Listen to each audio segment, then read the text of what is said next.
I'm ready. Hi, everybody. Welcome back to the Black Carnivore live stream. I am excited to be here tonight. For all of you returnees and diehard fans, thank you so much for being here. Welcome. I'm really excited to have this conversation tonight. And if you are new to my channel, welcome. We talk about all things carnivore here.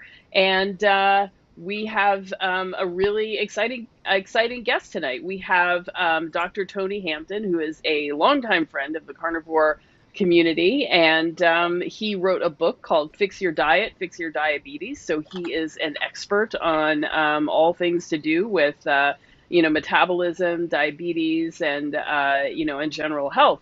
So he is going to be answering questions tonight. However, he is late because there was some kind of emergency at the hospital today, and so he got hung up, but he is coming. And so Arian and I are going to start and just have a little chat. So hold on. If you came to talk to the doctor, no worries, he's coming. And just go ahead and put your questions in the chat, and we'll have a little bit of conversation. So it's been a little while, Arian. How you doing? I haven't seen you in a bit. Yeah, I'm great actually. Feeling, I don't know what changed, but especially good today. Oh, Yeah. I don't know. I do have an idea. I've been stricter in the past few days than I've been, mm-hmm. and it feels like that is definitely, I guess that has helped. Well, what does unstrict look like for you? I mean, I know you have your Sunday night dinners at your parents' house, but what else? Yeah. It had been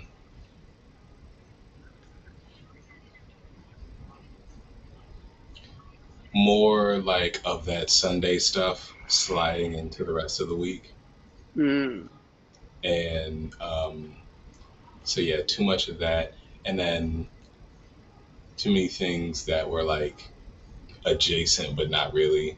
Like if I get a sandwich and it has sauce on it and stuff, and that's like furthering cravings, mm, plus whatever's in the sauce itself. mm-hmm. So like yesterday, I had the craving to get a stacker, and I realized that wasn't because of the meat; that was because of the sauce on a stacker. Yeah, yeah. So told I know myself that no. feeling. So I just ate some jerky and went to bed, and then woke up today like feeling pretty happy that I didn't give in. I didn't have something that was pretty Hmm. much all me, but not completely. Um, yeah, feel a lot better. Good.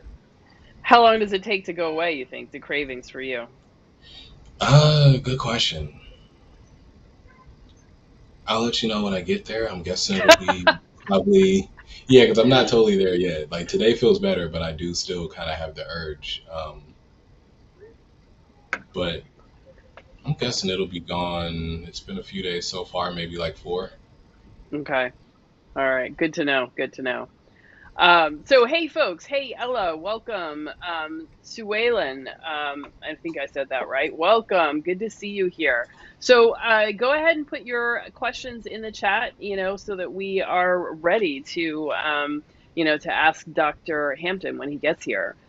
So I'm actually concerned about that too with the barbecue because so Saturday I'm supposed to go to Dinosaur Barbecue. I think that's what it's Yeah. called. And I'm pretty sure like they even if I can ask for something without barbecue sauce, I have a feeling that they put the barbecue sauce on before they start doing anything. So I have a feeling I'm going to hit some sugar this weekend. And so I'm not exactly sure what I want to do about that. Yeah. Yeah, most places. I think we realized that the one clean way to do something, or the clean way to eat at a barbecue place, is either to like get the brisket, or Hmm. sometimes the pork won't be sauced immediately. Hmm. It'll be cooked in sauce after. But yeah, a lot of the straight up, that's gonna be tough. The Yeah. brisket actually feels like the best bet because the barbecue, trying to get that sauceless, yeah, it's like hit or miss with places. Yeah. Yeah. Maybe they'll like cook it in sauce and not spread extra sauce on it after, but like right before they serve it to you. Yeah. Well, I have a feeling that even the brisket might be a problem, but yeah, but we'll see. So, Mm. yeah, I'm trying to get my last bit of socializing in New York all in. So, there'll be quite a few like periods of going out. So, there you go. Wait a minute. You said your last bit of socializing in New York? Yeah, so maybe I haven't announced it to everybody. So I'm moving at the end of the month. I'm moving to North Carolina. Yeah, Wow. yeah. So party at my house for my birthday, June 16th. We're gonna do a barbecue, and so for the folks who are in the North Carolina area, let me know, hit me up, and we will figure it out. We'll do some kind of meetup. Wow. Mm-hmm. Okay. Yeah, yeah. So, I don't I mean, it was a good run in New York, but the pandemic seems to be like on its way out, or I don't know, doing something, and it's just time to move on. I don't know. When I talk to other folks who have been here for a long time. I don't know. Maybe it's just my age group or whatever, but everyone's like, I'm so over this. So the ones who haven't left yet, and a lot did during the pandemic, the rest are Mhm. kind of like, yeah, I'm just kind of over this. So, hmm I can yeah, imagine, like, hmm between like specific, I guess, to you as a carnivore, like there's all the hassle and stuff that New York has, period. And then add on top of that, now you eat more restrictively, and the thing that you need is harder to find in the city. And it's not like you have chain grocery stores all over the place. hmm yeah. Well, I Yeah. mean, I've definitely talked about how hard it is to get a fatty ribeye here. I mean, all Right. the meat is so, trimmed that it's really difficult to get a fatty piece of meat. So I am excited to go. Well, and first of all, go to a place where barbecue is like the norm, I mean, up here, it's like Mhm. a whole special thing, and it's a special restaurant. It's not like a common, easy thing to get to. So, to get brisket is like a whole thing, but I'm excited to go someplace where, this is the corner store. This is what they sell for dinner. And it'll be like, Right. yes. I remember the first time I went, I mean, back then I was eating, the regular American diet, but I went to McDonald's and they had, what was it? Um, biscuit and gravy. And that was like an item on the menu. And I was like, oh my God, that is Yeah. sold nowhere in New York. I have had it occasionally in my life, and it's been like a whole special thing. And to go down south, and it's like it's at McDonald's. That means Right. everybody eats this all the time, Right. and Right. I can't get it. So Like yeah, that's yeah, the most basic restaurant, and if they have it, then yeah, it must really be simple there. yeah. Well, I see a lot of folks are commenting. Uh, let's see. Hey, Terry, welcome. Anna says, I just say I have an allergy to any sauce so I can have my meat naked. So I'm definitely going to say that. How they respond and whether they, honor that, is a whole other thing. But yeah. And let's see, Ella Jackson says, I've been eating carnivore now for 2 months. Do I have to worry about eating enough calories or maybe eating too many calories? So, Ella, we're going to come back to that when Dr. Hampton gets here. Yeah, Terry, thank you. I'm excited to move and just to start a new chapter. And, I'm going to have a completely different background. I'm probably getting rid of all my books and stuff, and, just kind of whole new fresh So start.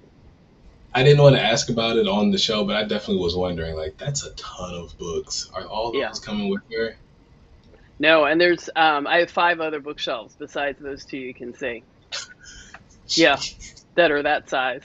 Yeah, I mean, partly it's a lot, and I've been carrying books a lot through my life.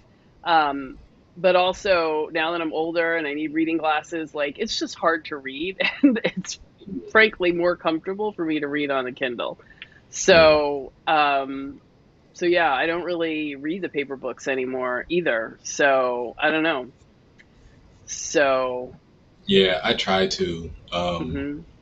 I have one that I'm partway through that I haven't touched in like over a month. But yeah, the Hmm. stuff on my tablet, I can just, it's so much more convenient. Hmm. Yeah, absolutely. Let's see. Anna says her brother and her just ordered a quarter beast to share. Awesome.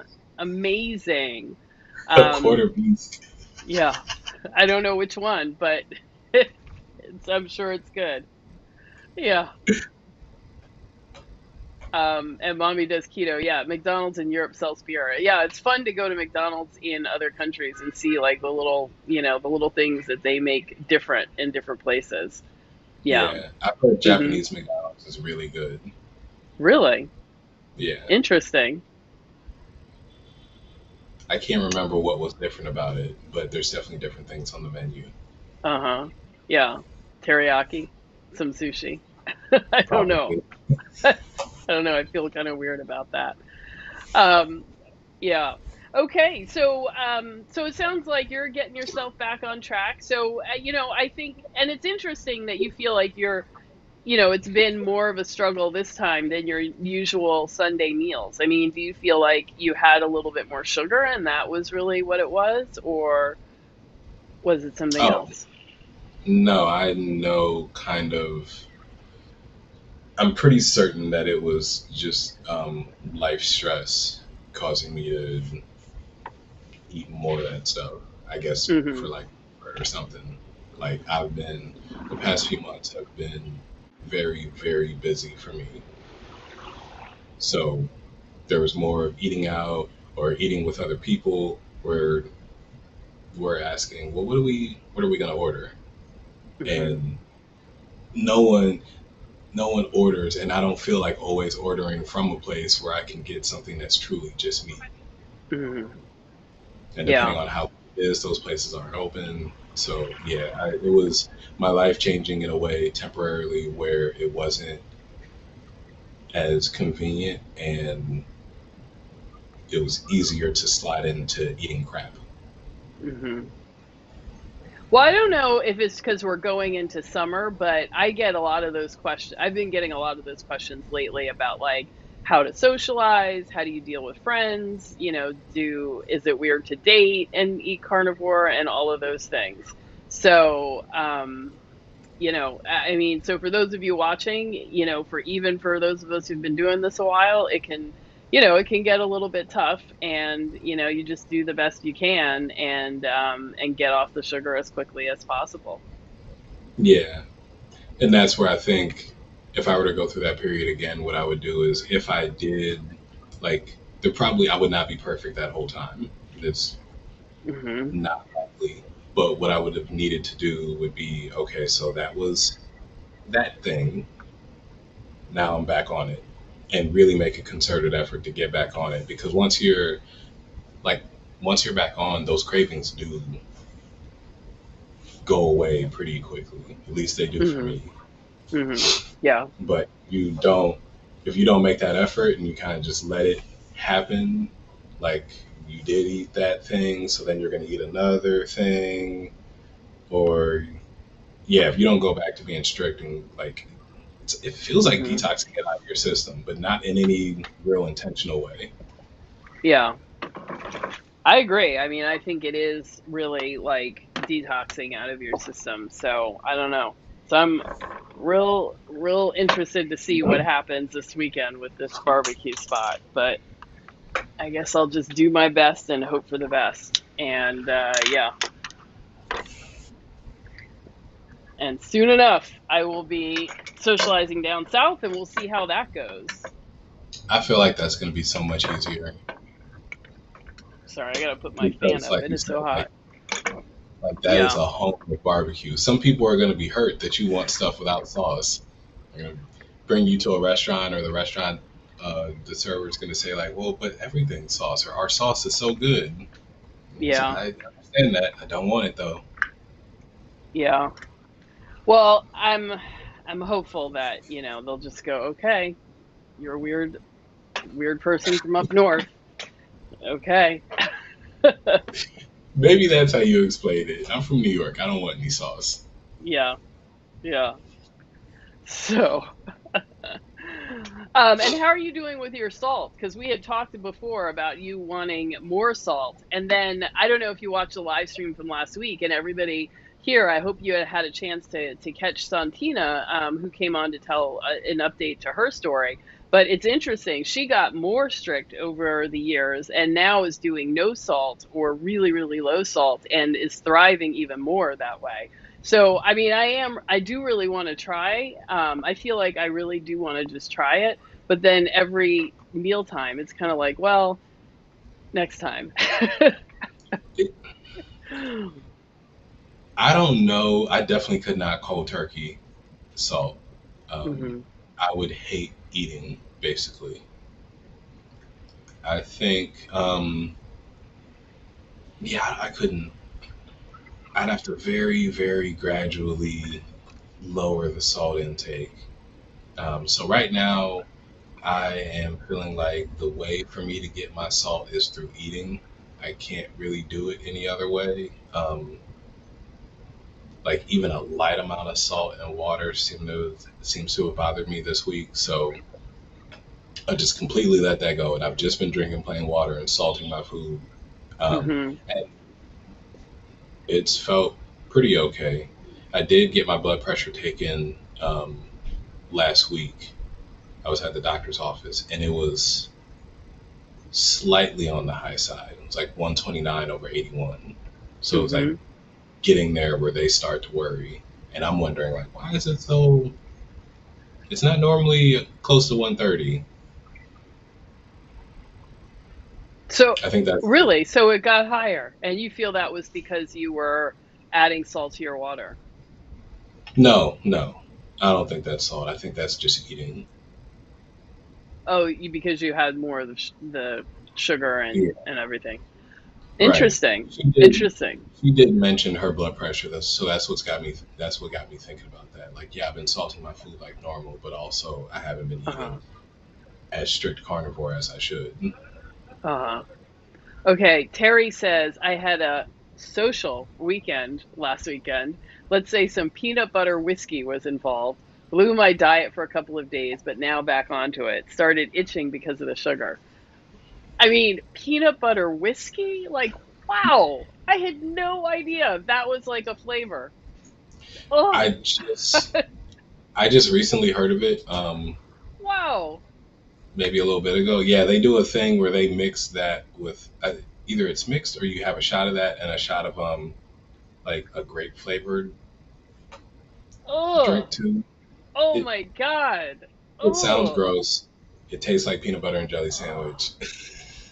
that is gross. Okay. At the end of my kindergarten year, I said I'm grown up now. I don't eat peanut butter and jelly anymore. That's for kids. And I have not eaten a peanut butter and jelly sandwich since I was 5. Even at that point, I was like, no, no, I'm a grown up now. I will have apple butter with my peanut butter. Or Yo, honey with it. congratulations. You were the bougiest kid that I've ever heard. It's not my fault. I got sent to a private girls' school at kindergarten. So Wow. the end of that first year, I was like, no more. Mm-mm, mm-mm, not me. But I can't imagine. Wow, yeah. So I don't know. My cousin sent me a picture of somebody had made on Instagram a milkshake with macaroni and cheese, and so the outside had cheese all over it. There's mac and cheese on top, and there's ice cream, and I was like, oh, I don't know. There's some things. No, no. No. Yeah. Why would you? No, I no, don't don't know. mix those. I mean, if it hadn't been ice cream, like if it had been sour cream, I could almost get that. But like ice cream? So it's like a ball of ice cream surrounded by macaroni. Well, it was in like a sundae cup, so it was like, this much of the cup was ice cream, and then on top was the macaroni and cheese. I don't know. Yeah, Why would anyone do that? I don't know. I don't know. So, but Terry, I hope that those drinks were good and you had a good time. And I'm glad you're back on track. And Yeah. Jerome, welcome. Thank you so much for the super chat. I really appreciate it. I am so glad that you love the channel and that you are a lifetime listener. That is so cool. And I really appreciate your comments too on on my page. I meant to respond, but I really appreciated your comments and your support, and it is really amazing.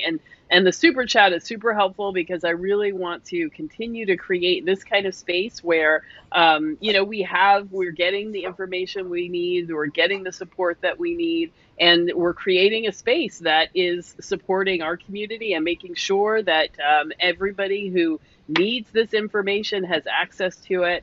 And I try to create a space that is really comfortable and supportive. Not, we're not the hardliners that are like, no, that's not carnivore. We really try to support and help people achieve their goals, and figure out the right path to achieve their goals. And I definitely do that with coaching. So if any of you who are watching feel like you need some more personalized support, definitely reach out to me. Um, okay. And Terry says, in the South, great with coffee, no great flavor. Peanut butter coffee. Hmm. Good with coffee. I can see that being good though. Hmm.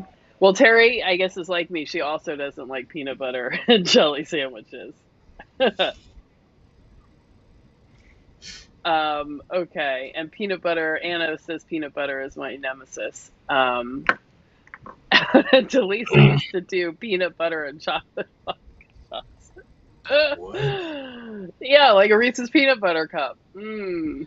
Oh, that makes sense. That makes a lot of sense now. Yeah. Oh, thank you, Jerome. I am so glad that you finally caught us live as well. It is awesome to have so many of you here. And please hit that like button and click subscribe so that we can, get our views up and tell YouTube how important this content is and make sure it's out there. Um, yeah, so thank you. And Truth says, hello, everyone. My job was going around offering people fried ice cream and some kind of sugary drink. Had to decline the offer. Yeah. Yeah. And people do kind of get an attitude when you decline because, I think everybody else then starts to feel guilty about what they're doing.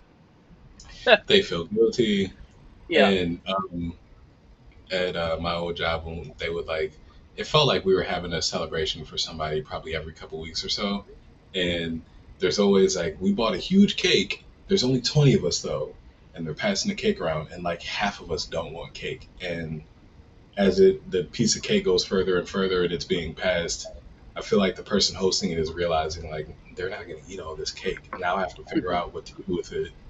I wanted everyone to eat all this cake. Hmm. Half of us are trying to watch our figures or eat better. We've got health issues already. Some people just don't want cake. Hmm. Yeah. And there's the guilt from the people who already have cake and they're like, well, so you think you're better than us? Yeah. Yeah. Well, maybe things are changing some because I do feel like, towards the end of my years working in an office, there were more and more people who were like, no, I don't want any. I don't want any. So, Hmm. so I don't know. Maybe people are trying to push back on desserts a little more. I don't know. In It, any event. I definitely saw it more than I thought I would. Hmm. And I think it might depend on the job too or the industry because I feel like where I work now, there's a lot less people saying no than there were at the other job. Oh, really? Okay. Yeah, Yeah. but yeah, you talked to. I mean, we talked about this. Like, it seems like a lot of people generally know. Yeah, carbs are bad. They don't actually Hmm. do anything about it, but they know like I shouldn't eat all this sugar. Hmm. Yeah. Yeah. So, I think that, but people are still kind of confused about what is sugar. So a lot of times, Yes. people are like, "Oh yeah, I'm not going to have any of the cake. Let me just have some more of this agave in my, in my whatever." Right. Um, okay, let's see. All right, here we are. Yes, finally. Hey. There. Yeah, I end up using my phone since my computer didn't want to let me in. So here we go. Hopefully, the phone will cooperate and let us do this way. Is the audio quality okay? Yeah, I can hear you. All right, cool. That's all I need to know. So we'll work with that, and I'll try to adjust accordingly here. And I have my kids' wash you hat on, kind of speaking to what I sent you earlier today, um, where I sent you a couple of things that were being stated about how African American women have to sometimes present themselves in an acceptable way. And so if I have a wash you hat, that would suggest I'm okay, which is crazy. So yes, I'm okay, but I shouldn't have to have a wash you hat to make that point. So, but anyway, happy Hmm. to see both you guys. Oh, happy Cinco de Mayo. I forgot to say that Oh, earlier. absolutely, absolutely. Mhm. Thank you for that. I appreciate that. We definitely got to do a shout out and celebrate that as well. So thank you for that. So excellent. Yeah. So, so I appreciate your coming on. I know you must have had a long day at work, you said, and a lot of Yeah. craziness at the end. So, Always. It's unpredictable. If you say you're going to be home at 6 and your last patient's at 4:30, they may be depressed. They may be having chest pain. So you have a lot of things that will sneak up on you, and but that's okay. It comes with the territory. It's all about communicating and collaborating. So, but being a doctor, as with a lot of professions, is very busy, unpredictable, and but it's also rewarding. Being able to help people, always every day I celebrate people's victories and how well they're doing. So I have to pinch myself every time. Sometimes people say doctor, and I'm looking for the guy next to me, and so it's really you never take it for granted, being able to help people, and there's a lot of trust and respect, and you have to really give them 100% so that they can receive what they expect. So busy day, but it's okay. This is it comes with a description. So yeah. Well, thank you. So do you mind jumping into some questions? And yeah, everybody who is here, go ahead and put your questions in the chat, and let's talk about it. let's do So it. do you mind, like, I guess I'm not sure if everybody here is familiar or has read your book, but could you just give us a little synopsis of your book and what you do and who you are? Yeah, family doctor with additional training in obesity. Definitely a lot of patients who have chronic medical conditions like diabetes and congestive heart failure, hypertension, etc. So a lot of experience dealing with those chronic conditions. Some additional training in nutrition and functional medicine, so it allows me to think outside the box a little bit. The book, Fix Your Diet, Fix Your Diabetes, was my way of reminding people that yes, you can reverse type 2 diabetes. You can reduce your insulin burden with type 1 diabetes, no matter what you've been told. And so the goal is to give people simple principles so that they can apply them. I really try to keep things simple. Sometimes I think we get a little too complex with how we look at nutrition. We spend a lot of time talking about grass fed this and pasture raised that. And I find that a lot of my patients not only don't need to focus on that, but they can't afford to focus on that. So my goal is to keep it simple, manageable. It's better to eat, some ground beef at Aldi's than it is to eat some processed food from another place. So and 80-90% of the population, if they eat that way, they will do well. And then you have that small 10%, maybe 5%, where you have to kind of figure out what works best for them. So, but the good news is simple works for most people. And then when you do that and you keep things within something they can manage, then most people are successful. So hopefully that book is written in simple language. I'm not trying to talk to Dr. Eric Westman in that book. I'm talking to patients. You know what I mean? So I want them to hear my voice and understand what they can do to improve their health. Awesome. So everybody go buy the book. Let's let's make Dr. Right. Hampton a bestseller. That's right. And share it with share it with anybody. So well, I'll just kick it off. I mean, in terms of diet, here we talk about carnivore, But, is there a benefit to just restricting your carbs, or do you have to be keto, or, where do the benefits begin, let's say? Yeah, I think that for most people, the benefits begin with carb restriction. There's levels to this.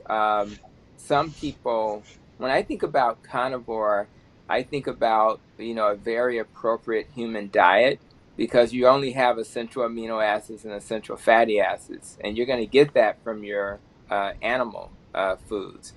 Um, and if you like to eat plants and plants don't bother you, the anti-nutrients, the oxalates, lectins, and things like that, if they don't bother you, then it's probably okay to eat some plants, but you have to listen to your body. And there are some plants that bother me, and there are some plants that don't.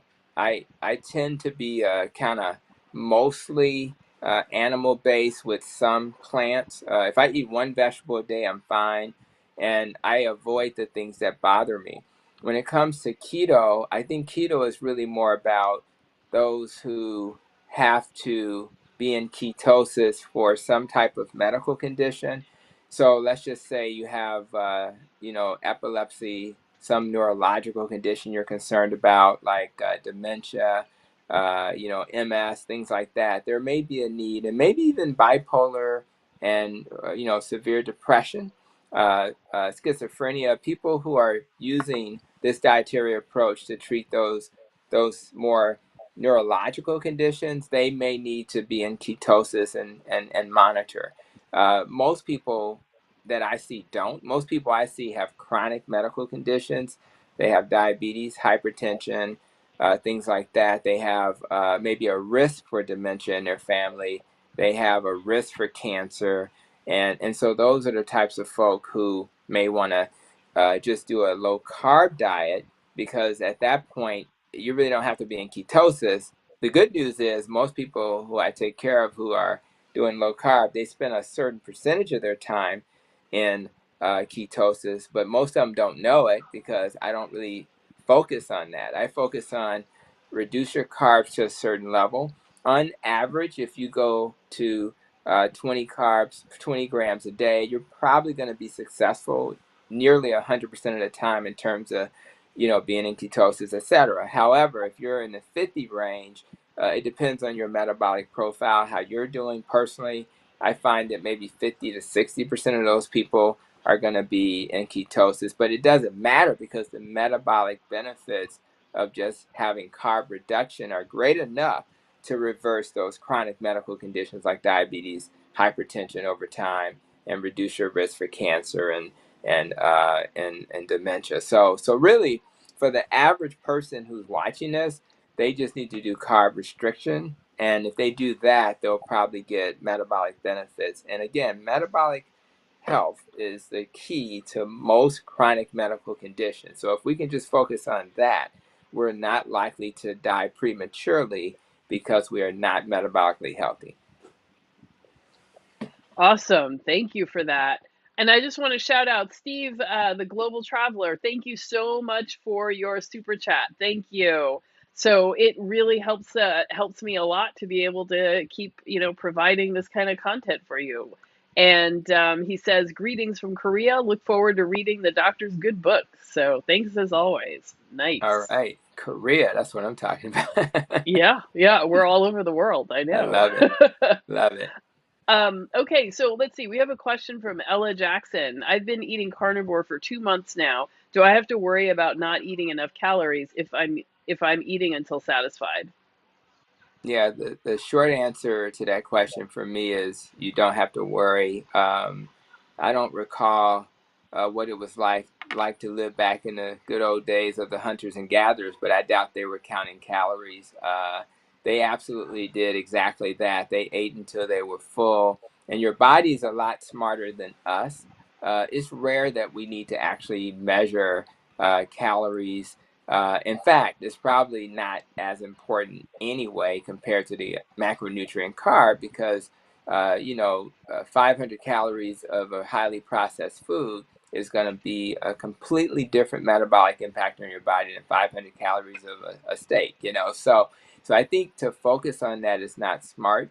There is a certain amount of protein you may need. It depends, you know, if you look at those, you know, in nutrition school, they'll tell you you have to have a certain amount. They may say, you know, zero point 0.8 per kilogram, you know, but to be honest with you, that's like to have minimal, you know, amounts of healthy protein. So I would actually target a little bit higher. You know, for me personally, I think, you know, definitely over 1.0 per kilogram, but I would go as high as 1.5 or so. And as long as your body is tolerating that, you should be fine. But do my patients measure how much protein they consume? They don't. You know, they do exactly what this question stating, which is I eat until I'm full, and I'm not eating highly processed foods and grains and sugars and things like that, because those are the things that'll make you eat more. Your steak will tell your leptin hormone in your brain that you're full, your satiety hormone. The sweet potato pie will not. The potato chips will not. The Doritos will not. So what you want to do is eat foods that are whole, real foods, and until you're full. And then if you do that and you don't have those trigger foods lying on the counter, you shouldn't have any problem. And I would also encourage people to drink plenty of water, because one of the biggest things that gets confused for hunger is thirst, right? So I literally have, you know, the equivalent of 2 bottles of water before I even start my clinic, one on the way to work and one as I'm doing work in the clinic before I actually start. And so I tank up early, and I do fast in the morning. But even if I didn't fast, if you do that, you actually will take care of your thirst. Therefore, it won't confuse you as it being hunger. So I do think you should trust your body, and I wouldn't worry about the fact that you know, you're not counting calories. I doubt that that'll add much value. That's awesome. Thank you. And I think that, you know, a lot of us have gotten this message about like starvation mode. And so, you know, sometimes these questions come out of that. So, what, you know, what is starvation mode? And if once you're in ketosis, is that even something that you need to worry about? Yeah, I think when it comes to your body is very smart, and its job is to make sure that you get all the nutrients, particularly glucose as a form of fuel, when you need it at the right time. So when your body is not receiving external fuel in the form of, you know, let's just say carbs, for example, then what happens is there's other sources of fuel. So if you ate a steak and you need that steak to turn into glucose at some later time, we can then use the process of gluconeogenesis to convert those broken down proteins, amino acids, into a source of fuel. And what's cool about it is that when your body does that, it will do it in a way that is based on need, as opposed to doing it when you don't need it. So a lot of times, if we eat, you know, even if we eat brown rice, which sounds fairly innocent, it's 45 carbs divided by 4 is about 11 teaspoons of sugar. So if you have, you know, if you have like, you know, 1 teaspoon of sugar in your blood typically right now, and you add 11 at one time, your body has to take that fuel and do something with it. If you're not using it for energy, which we wouldn't need a lot of energy just to have this conversation.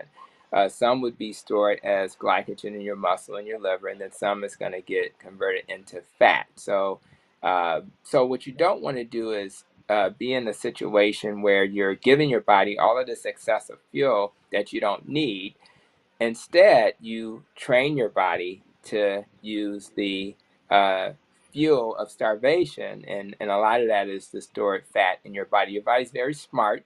It doesn't want to break down muscle and protein and turn into fuel, because that's not very efficient to use protein. So instead, it uses other sources. So having said that, the fat that's in your diet through a process called oxidative phosphorylation can also be used as fuel, which is a much better source of fuel in terms of how much energy is actually created. It's so much more than like a molecule of glucose. And so, and the good news is you have so much of that, even if you're not considered obese or severe obese or any of those terms.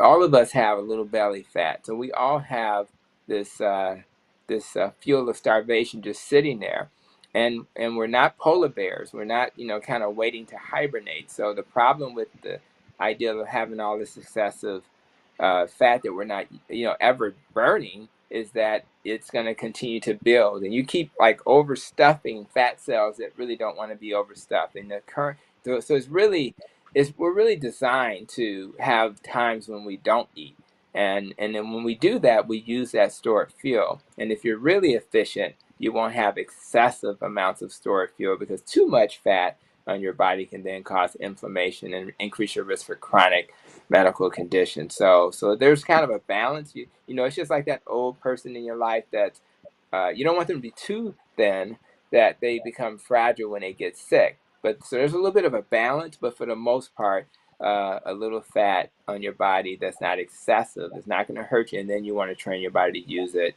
So I want to be in starvation mode so that I can train my body to be flexible, so I can use that type of fuel and I can use glucose when I need to. Nice. So I hope that helps those of you out there, because I know that there is, still this concern about like eating enough or eating too much.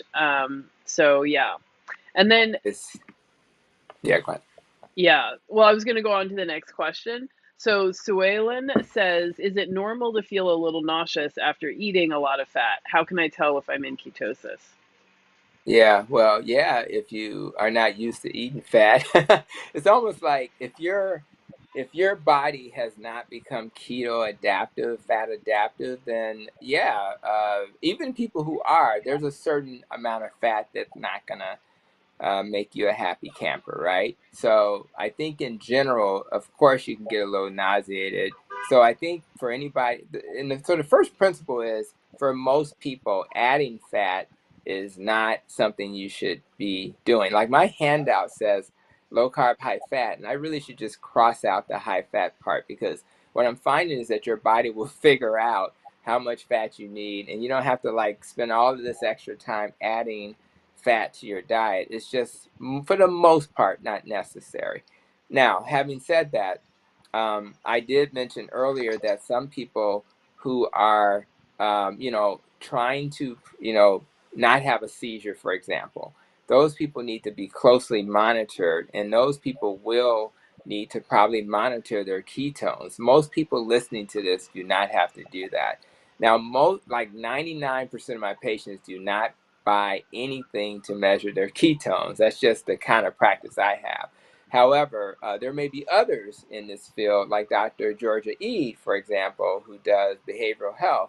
And in behavioral health, you really do want to have a tighter control of your blood sugar in that setting. Now, having said that, a lot of my patients who are curious, they will get a urine testing device to measure their ketones. The problem with that, and it's a pretty good test, but if you're not, if you're going through that transition where you're just starting this process, you'll probably spill a lot of ketones in the beginning, and then you become keto adaptive, and then you don't spill a lot of ketones. So you're thinking, my ketone level is not what it used to be. And the reality is, you may just be better at measuring, I think it's beta hydroxybutyric acid. So you may be better at measuring, you may be better at using it as fuel, so it won't be spilling out in your urine. So you have to be careful with that urine test, but it is the cheapest test. And I think because it's the cheapest test, it's a test that you should keep in mind. Then they have the breath test, and it's kind of cool because you don't have to worry about your urine, you don't have to worry about sticking yourself. But again, that's another test that's probably okay in the beginning.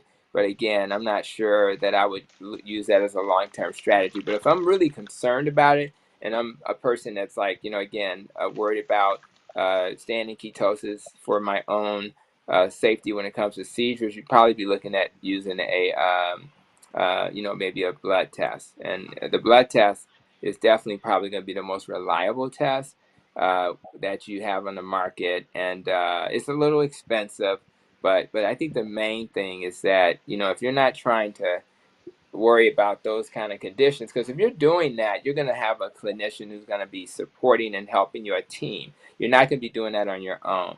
But the bottom deal with this is that you can measure it.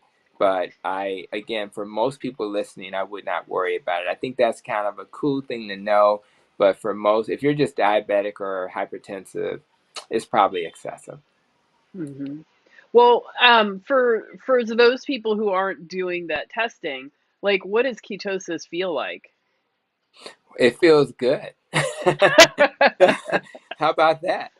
But well, it's just a cleaner fuel source. So when you think about taking glucose and converting it, you know, you know, and using your mitochondria to make fuel out of it, it's a very dirty process. A lot of um, oxidation occurs, a lot of things that a lot of byproducts. And again, I always tell my patients it's like a factory, and although you get great energy from the factory, it's dirty energy. And that's why when people say, that sugary food is going to cause inflammation, well, yeah, part of that inflammation comes from a mitochondria that is creating all these byproducts. Your body is designed, it has antioxidants, glutathione and other things in it naturally that will help you remove some of this oxidation. But if you do it in excess, it can't keep up. So, so imagine having inflammation in your brain. That's probably going to make you feel a little, less alert, maybe a little foggy. And you know what happens when you eat a lot of the wrong foods. You feel tired, fatigued, right? So, but if you have a cleaner fuel source, and I would argue a steak is an example of that. When you eat that type of food, you actually typically don't feel that way. There's exceptions to this, but when I eat a steak, and I did a video recently, saying, sub sandwich beware, right? And basically when you watch that video, a turkey footlong had 92 carbs. So you shouldn't be surprised if you eat 92 carbs, which is equivalent to 23 teaspoons of sugar, that you're probably going to be tired within an hour or so of eating that footlong Subway, right? And let's not talk about the chips and the soda that came with it, right? So the goal is to get a cleaner fuel source that does not have all those byproducts in the form of, again, fat would be an example, ketones. And then, so when as a person who was not on a weight loss journey, I was just trying to be healthier. But the side effect of being healthy with this diet is that my energy is super high. I don't get tired as quickly. I'm more alert. The number of days that I would be driving home and literally at the stoplight, fall asleep. That happened regularly. It's Oh dangerous, my right? gosh. Imagine that. And it happened once on the expressway, and luckily it was a quick wake up, or it could have been messed up. But Thank at God. the end of the day, that was normal, particularly at the end of Thursday and Friday towards the end of the week. I would just leave. It would just be 5. It wouldn't be that late. 5 in the afternoon, and just tired. And now it is a rare day. As busy as today was, my day started at 6 in the morning with some, early clinic arrival stuff. You just don't have that anymore. So it's not just about not having chronic medical conditions. It's about having a quality of life that's so much better. So that when you end your day, you have the energy to spend time with your family. You have the energy to maybe do a recording like this and share some messages of healing.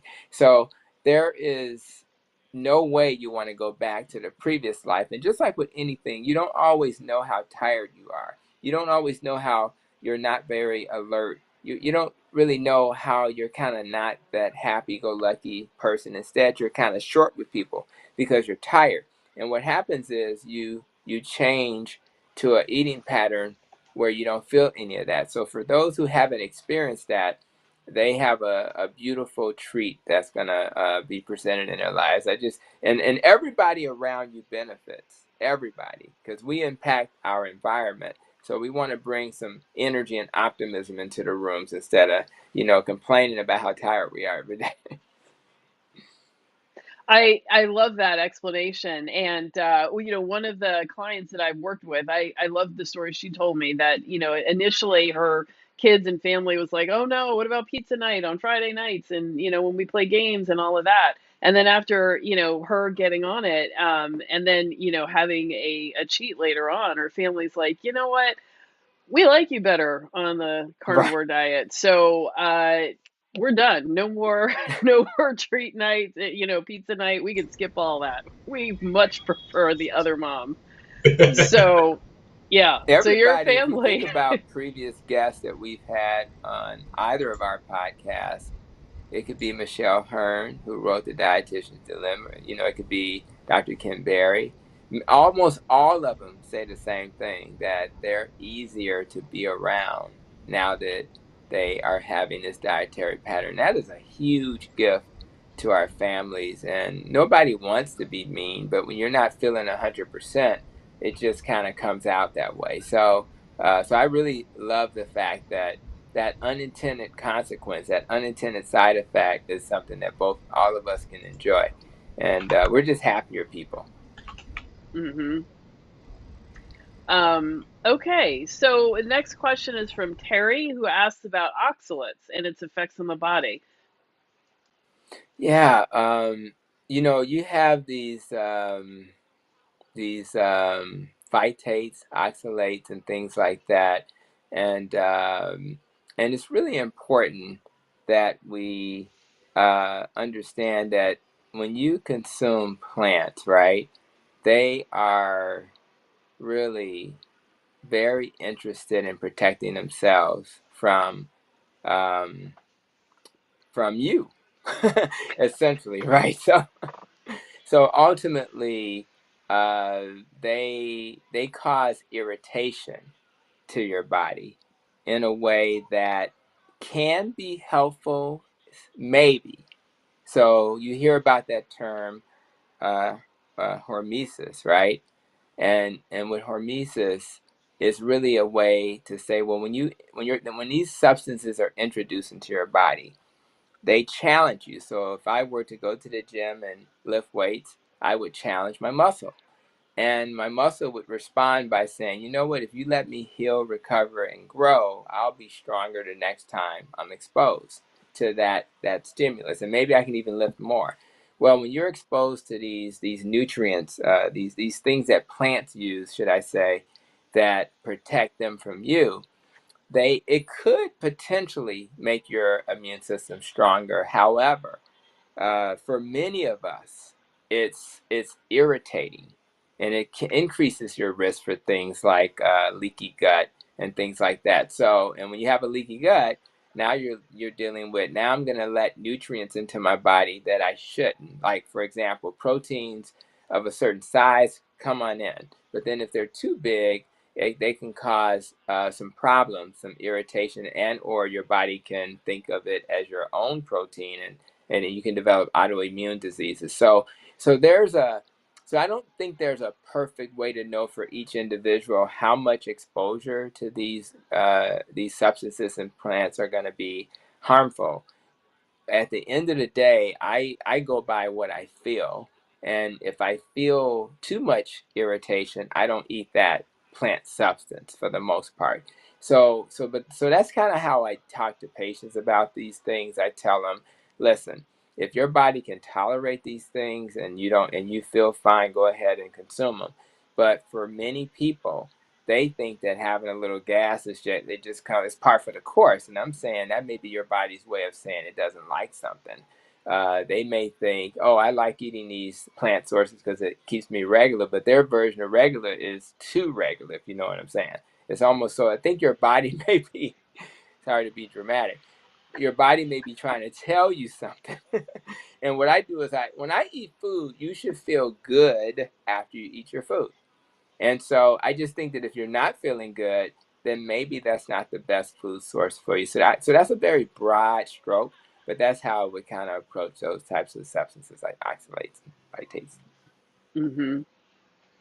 Yeah, excellent. I was, that was something that was introduced to me later in my carnivore journey. So by the time I'd heard about it, it was kind of like, well, I'm either through it or I'm going to continue to be dumping them, but, oh well.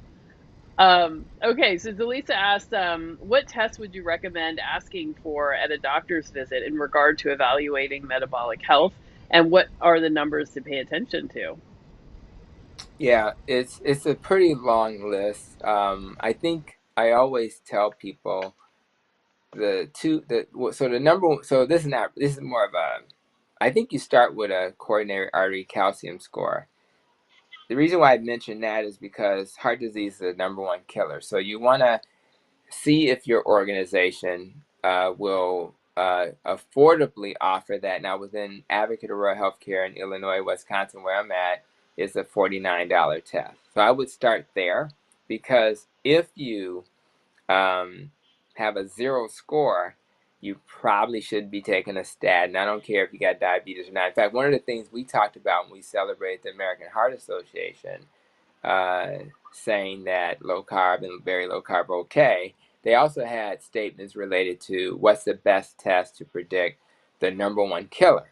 And shockingly, it wasn't an MRI, it wasn't a stress test, none of those things. It was a $49 calcium score test. So that's one of the things I would do. And if you can't do it through your insurers, Lifeline or somebody will offer this test affordably. I would then start thinking about very basic things like, well, your doctor's not always ordering fasting insulin levels. There's something called a HOMA IR score. I would get a fasting. You can always do the calculation once you've done a glucose and a fasting insulin. But the point of it is, it'll predict diabetes 5 to 10 years ahead of time. If your body is somehow managing to keep your blood sugar and your hemoglobin A1C at a normal level, your pancreas may be working overtime to achieve that goal. If that's true, it's going to get tired eventually. So, your predictor of insulin resistance, which leads to metabolic syndrome, is checking your fasting insulin level. It's not a perfect test, but I have found it to be a great test to then encourage my patients to go further.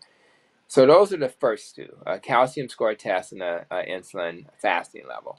Now, when it comes to other cardiovascular risk tests, there's something called the apolipoprotein B to A ratio.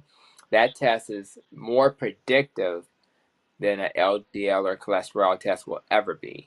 So that would be important to get. And then there are those tests. They do come with those tests are a little bit more complicated, but they will give you ranges for that. You will get, when you get your regular cholesterol test, they'll do a triglyceride and an HDL. And those are the two things you focus on. I know that the rest of the world is still focused on total cholesterol and LDL. The reality is, those are not great measures, because your total cholesterol includes the good and the bad, number one. So is it too much good or too much bad? And then the LDL needs to be broken down into particle sizes. So you can ask your doctor to give you a LDL, broken down into particle sizes. So it's a particle test. And if you have too much of the small particles, which can get trapped in the crevices, that test is indicative of a higher risk for cardiovascular disease. And if it has a larger number of the larger, more buoyant particles, that's an indicative that the risk is not as high. So, but the reality is, you can actually take your triglycerides divided by your HDL and get a ratio, and you want that number to be, a little bit on the lower side, less, 2 or so, or lower, in order to be happy. So that's a way better predictor, and it makes sense, because when you do a metabolic profile, you're looking at blood pressure, glucose, waist circumference, triglycerides, and HDL. If the LDL was that important, and metabolic syndrome is responsible for 70 to 80% of all chronic medical conditions, why is not the LDL considered? And that's because the value of that test is not as good. The other things I'll mention quickly are a C-peptide. We think about that as a way to determine if the islet cells in your and your pancreas are still making insulin, but it's also an inflammatory marker. There's something called the bilirubin level that you can measure as well. And you can do a set rate, you can do a homocysteine, and a C reactive protein, high sensitivity. So those are tests I think about for metabolic health. I would still do the regular things like a CBC, a metabolic profile, and things like that as well. But I think you want to kind of poke at your doctor a little bit and say, could you consider these tests? You don't have to do all of them, but you do want to get a feel for, am I in inflammation or not? Every single one of these tests will have standard measurements for what's normal and what's not. Like, for example, but you got to be careful. So if you do a fasting insulin level, it'll say anywhere from like 3 all the way up to like 25 is in the normal range. Now, we already know that that's too high. So I would want my fasting insulin level to be less than 10. And one of the benefits of, I would even argue like a 5 or 6.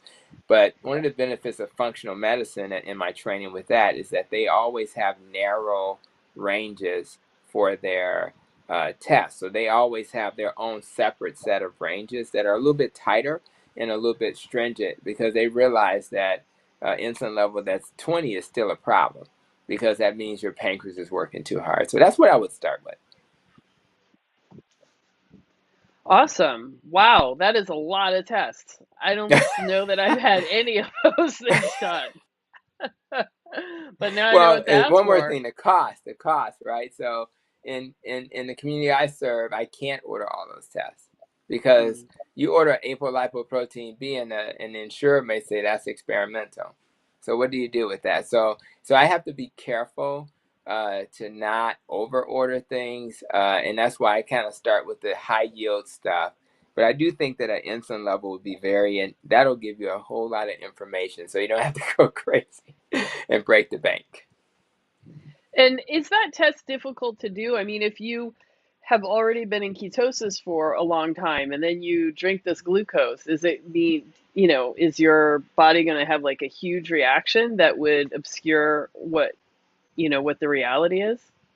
No, I don't think so. I think most of us Oh. are, when you become metabolically flexible, your body will react favorably. It'll probably, that peak, that spike that maybe you would have had previously, that probably won't exist anymore, because you've become better able to utilize that fuel in a way that a person who's insulin resistant can't. So being a person who's metabolically flexible because they're doing, carnivore, or they're in a keto diet or a low carb diet, those people will actually, there's no barrier to like, oh, do I have to test differently or anything like that? The answer is not really, not at all. So you can pretty Mhm. much do the same old approach, and you'll probably do better because your body can handle. You're not stuffing the fat cells anymore. You're giving your body time to heal and recover. So you become able to deal with things in a way that just didn't exist previously. Okay. All right. So Arian had to go, but we have a few more questions. I don't know if you have enough time, but yeah. So let's see. Pat Jacob says, I'm a 65-year-old woman and have been carnivore for 5 months and gained 6 pounds. Is this normal? Yeah, carnivore is tricky because when you start carnivore, it's not necessarily gonna give you the results as quickly for some people, because they may be eating a little bit more protein than they're accustomed to. They may not get the results as quickly as possible, but it's very complex. And what I mean by that is there are so many factors that impact whether or not you're going to be successful. So you have to start problem solving when you struggle. The first thing you do is, you start looking at the quality of what you're eating. Now, what carnivore is a little easier because you're eating uh, primarily animal, right? Are you eating a lot of processed animals? So you have to start thinking about that when you struggle. If you're not doing carnivore and you're just eating a low carb or keto diet, are you eating keto products? Are you eating low carb products, right? So what you want to do is problem solve. How is my sleep? am I stressed right now? So you look at that. So you have to start thinking of other things that can be impacting you. I just know from experience. I I'm know from sorry. you can still hear me as long as you can hear me. I'm good. No, I can still see you. So yeah, we'll keep rolling. But So I'm I think sorry. the key is to continue to think about, you know, what other areas in my life are not right. And it could be as simple as the relationships in your life. So you want to start thinking about those behaviors. It's almost like the social determinants of health. What else do I need to do to get this needle to move? And some people even go as far as needing to, you know, most people that lose weight in my practice do not have to exercise in the beginning, right? They just don't. However, there are people who struggle who should maybe say, well, maybe I'm gonna start, you know, it's spring, maybe I'll start my movement piece. So, and I guess that's a question. I know that you've probably had to think about this more from a carnivore perspective, A Day, but you know, you may want to comment on this question a little bit because I think that you've talked to a lot of carnivores who have had stalls or have not moved it in the beginning, and you can kind of share. I know you're trying to do your technical thing at the same time, but Uh there you go. Yeah, so oh yeah. in I'm your sorry. Actually, hold on. I think we might be having a problem. oh, you think that we Yikes. lost the broadcast? I don't I'm gonna know. try. Hey guys, put in the chat. Can you hear us? I'm gonna I'm gonna continue to. I'm gonna check. Oh wait, I think we're back live. Oh Oh, my okay, goodness. cool. Um, okay, so I'm not sure what people heard or didn't hear. So, oh my God, I'm so sorry. Let's just start again with that question. I'm sorry. So, a 65-year-old woman has been carnivore for 5 months and gained 6 pounds. Is this normal? Yeah, and the answer is I wouldn't say it's normal. It's probably not normal. Most people don't just gain weight; they lose weight. But what I have seen is that a lot of people on carnivore they may not have the weight loss as quickly as maybe somebody's just doing keto. It's just because it's a little different metabolic process for animals versus incorporating some of the non-starchy vegetables as well. So again, what I tried to message is that to my patients is think about other things. Am I getting enough sleep? Is there, because when you change your diet, there's a little bit of a stress effect at first. So am I? But the rest of my life is the rest of my life uh, less stressful. Are my relationships okay? So you want to start thinking about those other things, and then you want to also think about maybe incorporating. Maybe I need to kickstart a little bit and start that exercise. I don't think, but the exercise should not be stressful. So I exercise twice a week for 15 or 20 minutes using high intensity bands, and I find that that's sufficient exercise for me. So I think you have to listen to your body. But one thing I don't want you to do is to kind of get discouraged because it takes a little time for your metabolic health to kind of adapt to this way of eating. And I want to give it a little bit more time before I panic. Now, Ada, you've had a lot of people in the carnivore community speak to this topic, so maybe you can throw in some comments as well. Yeah, I think you have to really get a lot more detail to kind of figure out what's going on. And this is why I always want my clients to take pictures. And so many people resist me on it. But, like, there is a picture tells so much Right. information. And, after a week or two, people are like, oh my God, nothing's happening. And then I can show a picture side by side 2 weeks ago and today. And I draw on the pictures and I can say, see, your stomach is so much smaller or flatter, or I can draw a line showing the width of the hips on the first day and then copy that line, paste it over the second picture, and you can actually see the line is longer and surpasses the hips. So it's like things that you might not just be able to see when you're looking in the mirror, you can really see when looking at a photograph. And, like, what happens on the scale doesn't necessarily reflect what, what is happening in your body. So, so just getting on the scale just really is not enough information for you to really evaluate your progress. Yeah, and I guess we had just spoken about the labs, and I think it's important that that guide how you're doing as well. So if you see a lot of your metabolic labs, your A1C was 8, now it's 6. You were showing signs of inflammation via your homocysteine or your C-reactive protein. Those numbers are down. Your insulin level was high, and now it's lower. Those are the types of things that will keep you on the planet longer. And as long as those things are getting better, the usually for most people, the weight loss, if that's what they desire, will follow. And I will also say there is no ideal body weight.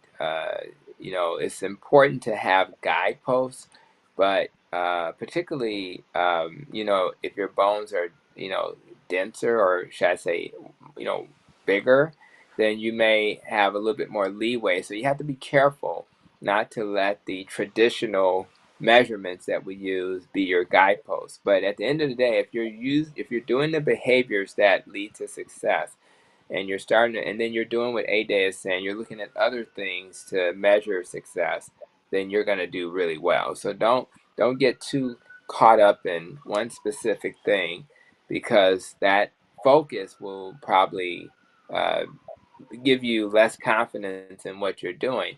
And there's plenty of evidence to suggest if you hang in there a little longer, you will find this, the path that you're trying to get to. Hmm. Now, the next question is an interesting one. Derek says, I struggle with the recommended, quote unquote, half my body weight in ounces for water consumption. How much water is necessary for weight loss? Mm, mm, mm. Hmm. Well, the first thing is nobody knows. Like if I were to, if I were to speak as I should as an evidence-based person, there's no really good studies that tell you what the perfect amount of water is, and particularly, and then you add the part about for weight loss. Now, do you need water for weight loss? Absolutely, to have healthy functioning cells. But there is no magic number. And what really makes it even more ridiculous, I think it was some military person who came up with the how much water should you drink calculation, right? Well, when you start thinking about that, and they came up with, like, it's got to be 8 glasses a day, right? Well, for who? Is it 8 glasses for a 100-pound person and for the 300-pound person? There's nothing about that that's logical. So we go back to what was mentioned at the beginning of this broadcast. When do I know I'm full? Well, when you're not hungry, right? Well, when you're not thirsty, that's when you know. And Can it obviously, really be that simple, though? it can be, yeah. It can be. Well, for most of us, it is that simple. Unless we had some specific reason why we had to consume a certain amount of water, uh, because we have some problem, And the reality is, most of us don't. So I think, I do start my day with a couple of, equivalent to a couple of bottles, because when I get busy, it's hard to kind of keep up. So I figure that's 4 glasses, and that's a good way to start the day. And if I just have another one or two a day, I'm fine. I don't really have to have 8 glasses. I find that for me, somewhere in the 6 glass range is fine. But again, it's based on not feeling thirsty. So I think that that's the better judge, until we have some randomized controlled trials that tell us otherwise. Hmm. Well, I know the days that I eat more salt, I drink more water. And if it's, hot day, I'm going to drink more. If it's cold Yeah, and rainy, I'm going to drink less. So yeah. it really varies. See, I told you it was simple. Yeah. That's right. Let's see. Mommy Does Keto asked, what does a typical day of eating look like for you? And does your family eat like you as well? Yeah, they do, and they're sick of me because I used to be a vegetarian. They are. I used to be a vegetarian, so I had to drag them through that, and that took longer to adapt to, and they never fully engaged in that. But Yes, even my my kids who are, by the way, graduating from graduate school and undergrad this month, so that's exciting. But both Brandon and Justin, my kids, both pretty much do intermittent fasting, so we all tend to skip breakfast. Pretty much everybody in the household, and we tend to do lunch and dinner. I'm a true carnivore for lunch. Today I just had ribs. Yesterday I had a half a chicken. I think I had steak this week. I'm a carnivore for sure for lunch, and then for dinner we may have like tonight we're having some more ribs. No barbecue sauce, of course. We do keto low carb rubs, and then we have some mac and cheese cauliflower. So that's all I'm eating. So I'll have that one vegetable. I would have eaten a lot of ribs today, and so I'm kind of a pseudo carnivore. So on average for dinner, one or two non-starchy vegetables with some type of animal. I never use barbecue sauce, cornmeal, and things like that, or flour. And for lunch, I just eat animals. And I know you've had some coffee discussions in the past. I've heard some of the broadcasts, and I'm kind of going through that now, where I'm trying to avoid coffee because when you think about the half life of coffee, it's about 8 hours, and if its dose is 200, 8 hours later, if you had it at 6 in the morning, you're down to 100, and then by the time you get to 10 at night, you're down to 50, but the coffee's still in your system. I find that I sleep better if I'm getting sleepy at 9:30 or 10 as opposed to I still feel alert. So I'm cutting back on coffee, not because I think it's harmful, not because I think it's not carnivore. I'm doing it because I need to get some. When I go to sleep, I want to go to sleep. So I drink a lot of water. I do sometimes drink kombucha, the fermented tea. Used to have a little irritable bowel, and kombucha is a little tricky because it's kind of strong, so you're not sure if it's helping you or hurting you. But I do enjoy it, and it gives me a little bit of some of the. It may be like an 8 or 10 carb drink, so I do that sometimes, but for the most part, I'm a water person. So keep it Mm-hmm. very simple, and then if I decide to cheat periodically, I will. I don't do a lot of cheating because I don't really desire the foods that would be under that category. I just don't, and I don't look at a lot of this stuff as real food anymore. Most of it is processed food that doesn't really appeal to me anymore. So I tend to eat fairly clean. Mm-hmm. Nice. Okay, Susie says, I'm on an animal-based diet and usually feel great, but every so often I'll have Charlie horses at night and foot cramps during yoga. Do I need potassium or sodium? Yeah, all the above, right? So it again, it's individualized, but I think that we need salt when you eat keto or carnivore. So, and a lot of people just don't add enough salt back to their diet. Always remember that carbohydrates, attract water and salt, and when you reduce the carbs, and you're certainly doing that with carnivore, you're gonna release salt instead of holding on to salt. This is why your diet can help your blood pressure because now you're getting rid of salt, and therefore will have a reduced blood pressure. So if you're not adding that back because you have the habit of not adding enough salt back, and we like pink salts and things like that, the better quality, the salts with the minerals, you may find that that's an issue. But of course, it's not just the sodium,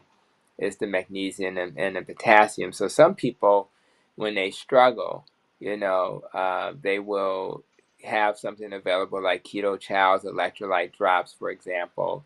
You can get potassium from cream of tartar. A lot of people do magnesium anyway at the end of the day because it helps them to sleep better and to reduce stress, and it helps their blood pressure. So some people do magnesium citrate or something like that.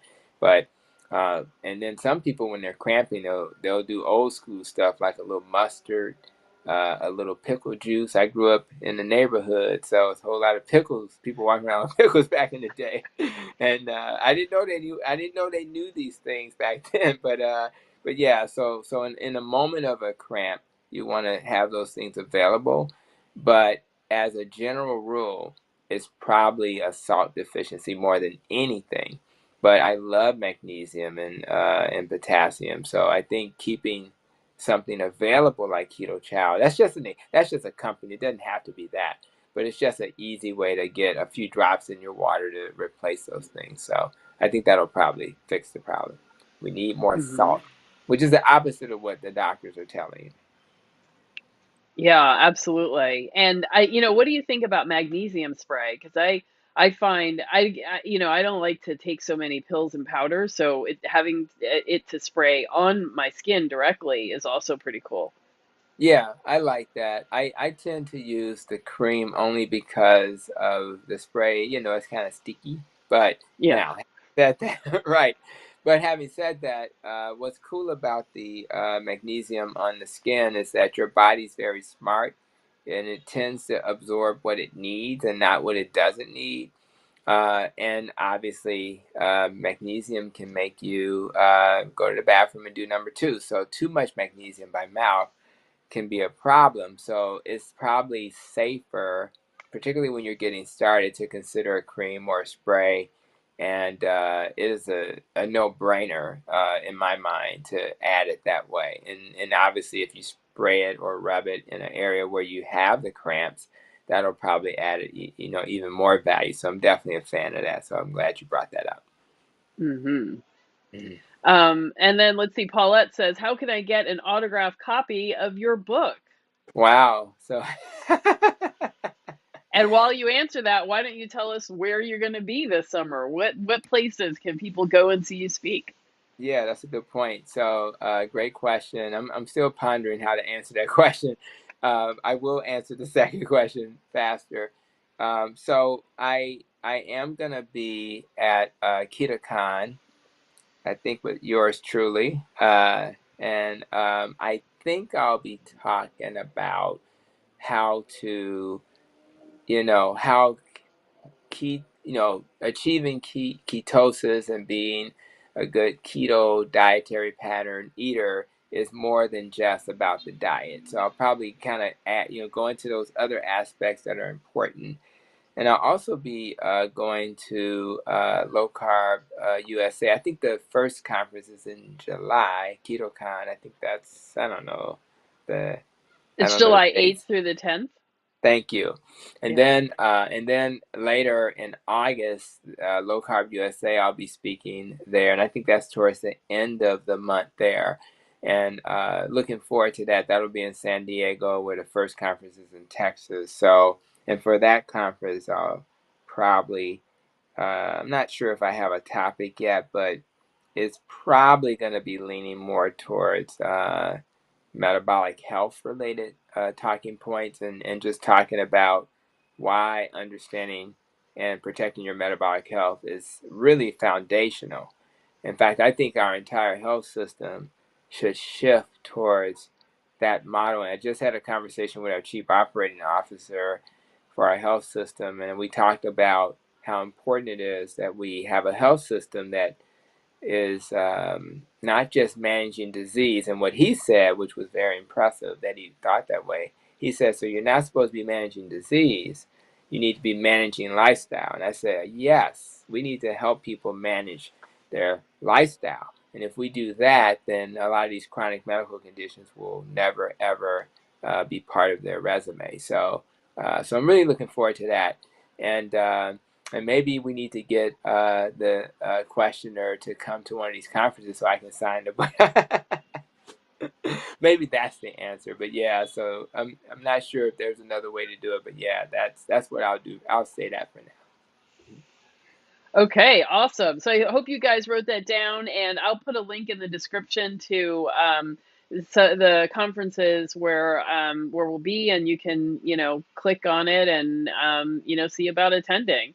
And I think they I have would. virtual, they'll probably have virtual versions of both of those, hopefully. So for those who can't make it, I know we're still in a pandemic, so people are still a little anxious about that. I'll probably be wearing a mask anyway, I just, I'm still a little paranoid right now until I see flattening of the curve. So, Mhm. Yeah, ditto. I'll be wearing a mask. yeah. So, I have kept you talking like nonstop for an hour, so I really appreciate your giving us all of this time. Do you have any like final thoughts for folks? And yeah, like what's the next step to do? What's the first thing you should do after you've heard all of this, you've been inspired, and you're ready to start? Yeah, you're first of all, I just want to thank you for your platform. I need to join you more frequently, so we'll probably make sure that happens. Yes. Um, I think the first thing is to just simply, have your why in place. Why do you want to have mental clarity and more energy and just be on the planet longer, more importantly, with a better quality of life?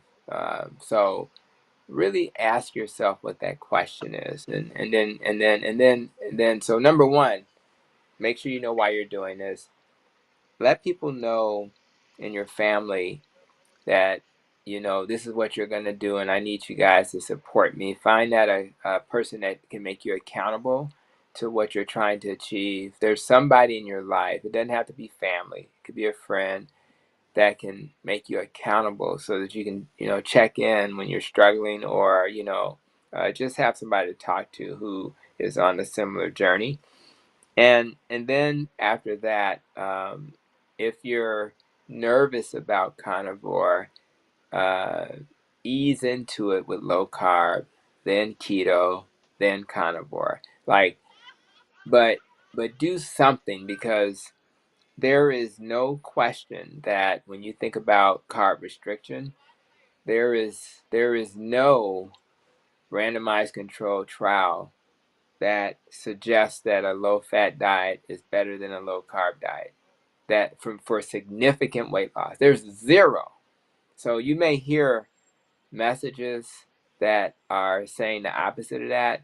Whenever people question what you're trying to do, and I'm saying this for you to hear it and for you to say to other people, is there a randomized controlled trial that says that what I'm doing is harmful? And the answer is you won't find that. So I'm not here as some type of evangelist trying to spread the low carb Bible message. What I'm trying to do is make sure people know there's another way. And I really want to live in a world where people can do low fat and low carb and do what's best for you. There are some people who eat meat and don't tolerate it. Thank God that's not me and A Day Fox. So what I'm saying is, for that person, they need to find a dietary pattern that works for them. But for anybody listening, do not be afraid of these types of dietary approaches. And very soon, there will be more randomized controlled trials for carnivore as well. So I just want you to keep it simple, reduce the carbs, and then if you find that a carnivore diet works for you, then you should try that and just have your doctor measure the metabolic things that we talked about earlier in the video. And as long as your numbers are favorable, you should be confident that this is probably an okay way to go. Excellent. And what a great parting message. So, thanks again. And everyone, thank you so much for being here and giving us your questions. And, definitely share this video with other people and go check out Dr. Hampton's podcast, which is Protecting Your Nest, right? Absolutely. And if people want to see like a little quick how to do low carb video, or my handout, which is helping with the low carb journey, they just can go to Linktree. So if they do Linktree Dr. Tony Hampton, they can get those handouts so they can start applying some of these principles, and then they can then decide how far they want to take it. Okay, awesome. So maybe they can find that link on your Instagram or Yeah, where. it's actually on Instagram. Absolutely. So if Yeah. they go to my profile on Instagram, they'll see it. Or if they Google Linktree Dr. Tony Hampton, it should pop up. Okay, awesome. All right. So thanks, everybody. And I'll see you guys next week. Looking forward to it. All right. Thanks for having me today.